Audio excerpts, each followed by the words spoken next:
Hello everyone, welcome to my channel book form. और आज की इस वीडियो में हम कवर करेंगे क्लास 9 एनसीईआरटी इंग्लिश का chapter number 2 the adventures of Toto. Grandfather bought Toto from a tonga driver for the sum of 5 rupees.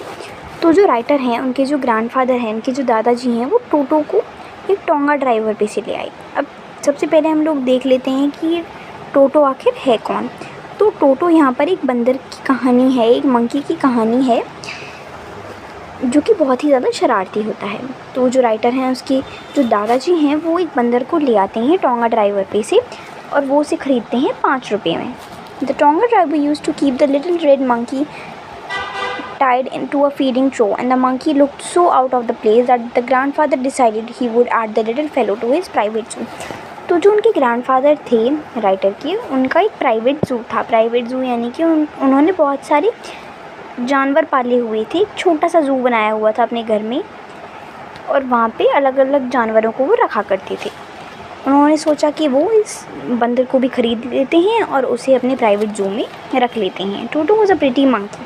तो जो टोटो था, वो एक बहुत ही ज़्यादा सुंदर और बहुत ही ज़्यादा प्यारा बंदर था। His bright eyes sparkled with mischief beneath deep set eyebrows, and his teeth, which were a pearly white, were very often displayed in a smile that frightened the life out of elderly Anglo-Indian ladies. तो जो टोटो था, जो बंदर था, वो बहुत ही ज़्यादा सुंदर था। उसकी बहुत चमकीली आँखें थी, बहुत बड़ी बड़ी आँखें थीं, और उसके जो दांत थे वो बहुत ही ज़्यादा सफ़ेद थे। और जब भी वो हंसता था, तो जो एंग्लो इंडियन लेडीज़ यानी कि जो ऐसी औरतें जिनका ब्रिटेन में और इंडिया में दोनों में कोई ना कोई रिलेशन है, उन्हें बोलते हैं एंग्लो इंडियन लेडीज़। तो जब भी वो हंसता, तो एंग्लो इंडियन लेडीज़ देखकर उसे डर जाती। But his hand looked dried up as tough as they had been pickled in the sun for many years. पर उसके जो हाथ थे ना, वो ऐसे देखने में ऐसे लगते थे जैसे पिकल हो, यानी बहुत ज़्यादा धूप में सुखाए गए हों।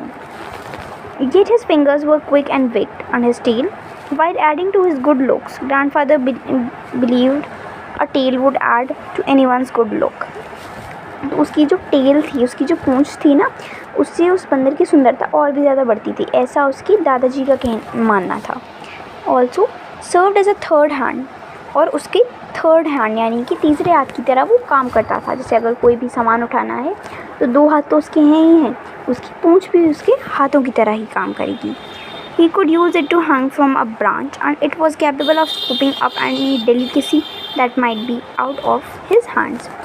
तो वो जो पेड़ हैं उनमें भी कूद सकता है, उछल सकता है, और बहुत सारे काम ऐसे भी वो कर सकता है अपनी पूंछ की मदद से, जो वो अपने हाथों से नहीं कर सकता।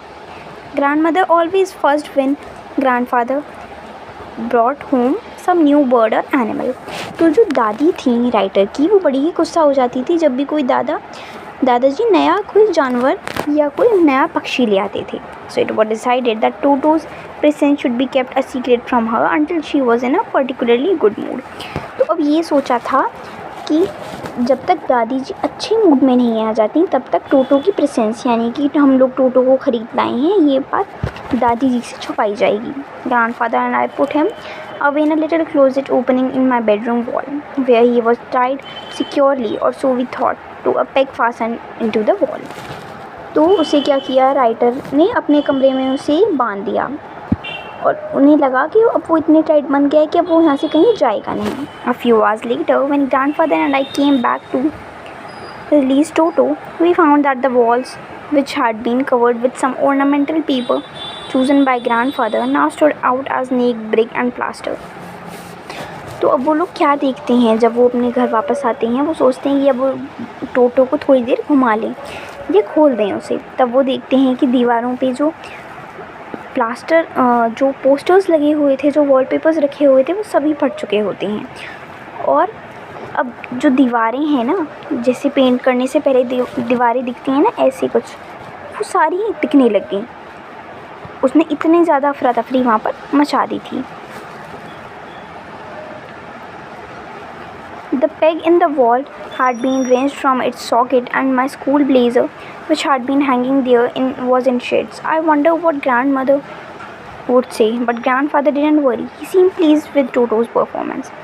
तो जो राइटर थे उनका जो स्कूल, वो बचपन की बात बता रहे हैं, तो जब वो स्कूल जाते थे और उनका जो स्कूल का ब्लेज़र था, जो कोट था ना, वो भी उसने फाड़ दिया होता है। तो अब राइटर सोचते हैं कि अब दादी जी तो बहुत गुस्सा करेंगी, और जो दादाजी हैं वो उन्हें बिल्कुल भी टेंशन नहीं हो रही थी, वो बड़े ही खुश लग रहे थे टोटो की परफॉर्मेंस देखकर।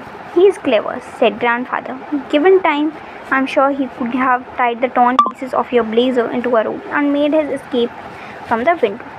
तो जो दादाजी हैं वो कहने लगे कि ये बहुत ही ज़्यादा समझदार है, बहुत ही ज़्यादा तेज़ दिमाग का है, अगर हम इसे थोड़ा टाइम देंगे तो मुझे पूरी पूरी उम्मीद है कि ये जो कोट के जो छोटे छोटे टुकड़े हैं ना, उन्हें बांधकर एकदम से एक रस्सी बना लेगा और उसकी हेल्प से जो खिड़की है वहाँ से कूद जाएगा। This presence in the house still a secret, और उसकी बंदर को वो लोग ले आए, उसकी प्रेजेंस अब भी सीक्रेट ही थी। Toto was now transferred to a big cage in the servants' quarter where a number of grandfathers pet lived very socially together। तो उनका जो छोटा सा प्राइवेट जू था, जो हम लोगों ने पहले डिस्कस किया था पहले पेज पे, तो वो था सर्वेंट के क्वार्टर में, यानी कि जहाँ पर नौकर चाकर रहते हैं वहाँ पर था। वहाँ पे एक बहुत ही बड़ा पिंजरा था जहाँ पर बहुत सारे जानवर रहा करते थे। अ tortoise, a pair of rabbits, a tame squirrel and for a while my pet goat। तो वहाँ पर एक टॉर्टॉइज़ रहता था, 2 रैबिट रहती थी, एक स्क्विरल, एक गिलहरी रहती थी और एक बकरी रहती थी। But the monkey wouldn't allow any of his companions to sleep at night, so grandfather who had to leave Dehradun next day to collect his pension in Saharanpur decided to take him along. तो उसने क्या किया, टोटो ने इतना शैतान था कि वहाँ पे जू में रहने वाले किसी भी जानवर को उसने सोने ही नहीं दिया, इतनी चिक चिक कर रहा था वो। दादाजी क्या सोचते हैं कि वो उन्हें अपने अगले दिन पेंशन लेने जाने होता है सहारनपुर में, तो उन्होंने सोचा कि वो टोटो को भी अपने साथ ले जाएं। Unfortunately I could not accompany grandfather on that trip but he told me about it afterwards. तो जो राइटर हैं वो अपने दादाजी के साथ उस ट्रिप पर नहीं जा पाते हैं, लेकिन फिर भी उनके दादाजी ने उन्हें वहाँ पर घटी हुई सारी घटनाएँ और सारी स्टोरीज बता दी होती हैं। A big black canvas kit bag is provided for Toto. तो एक बहुत ही बड़ा काले रंग का एक कैनवस का बैग था जो टोटो के लिए दिया गया था। This with some straw at the bottom became his new abode. When the bag was closed there was no escape. Toto could not get his hand through the opening and the canvas was too strong for him to bite his way through. तो वो जो canvas का जो bag था वो इतना ज़्यादा मजबूत था कि वो उसे काट भी नहीं सकता और वहाँ से निकल भी नहीं सकता। His efforts to get out only had the effect of making the bag roll about on the floor, occasionally jumping to the air, an exhibition that attracted a curious crowd of onlookers on the Dehradun railway platform। तो जो Dehradun railway platform था वहाँ पर बहुत सारे लोग भीड़ जमा करके उस बैग को देखने लगते हैं, क्योंकि जो टोटो था वो तो इतना शैतान था, तो सारा बैग उसे हिला देता है वो। टोटो remained in the bag as far as Saharanpur, but while grandfather was producing a ticket at the railway turnstile, Toto suddenly poked his head out of the bag and gave the ticket collector a wide grin। Wide green का मतलब होता है उसमें बहुत ही ज़्यादा एकदम से मुस्कुरा जाता है। सहारनपुर तक तो वो बैग में ही रहता है, लेकिन जब दादाजी टिकट ले रहे होते हैं रेलवे स्टेशन से तभी वो अपना सर बाहर निकाल लेता है और टिकट कलेक्टर को देखकर हंसने लगता है। The poor man was taken aback but with great presence of mind and too much grandfather annoyance, he said, so you have a dog with you, you will have to pay for it accordingly। तो जो इंसान था, जो ticket collector था, वो कहने लगा कि सर आपके पास तो एक कुत्ता भी है। चाहे उसे दिख रहा था कि वो बंदर है, लेकिन फिर भी वो कहने लगा कि आपके साथ एक कुत्ता है तो आपको उसके लिए पे करना पड़ेगा। In vain did grandfather take Toto out of the bag. In vain did he try to prove that a monkey did not qualify as a dog or even as a quadruped. Toto was classified a dog by the ticket collector and 3 rupees was the sum handed over as his fare। तो उसके लिए ticket खरीदने के लिए 3 रुपये दिए गए, क्यों हालांकि उसके जो दादाजी थे उन्होंने ये प्रूव करने की कोशिश की कि ये कोई बंदर है, कोई कुत्ता नहीं है जिसके तुम चार्ज कर रहे हो, लेकिन फिर भी उनसे 3 रुपये ले लिए गए। Then grandfather just to get his own bag took from his pocket our pet tortoise and said, what must I pay for this since you charge for all the animals। तो उन्होंने एक टॉर्टॉइस भी अपनी जेब में से निकाल लिया और वो कहते हैं कि अब मुझे इसका कितना पे करना पड़ेगा, क्योंकि आप तो सभी जानवरों के लिए चार्ज लेते हैं। The ticket collector looked closely at the tortoise, prod it with the forefinger, gave grandfather a pleased and triumphant look and said no charge, it's not a dog. तो वो भी टिकट कलेक्टर भी बड़ा चालाक था, उसने भी कह दिया कि इसके लिए कोई चार्ज नहीं लगेगा क्योंकि कोई कुत्ता है ही नहीं।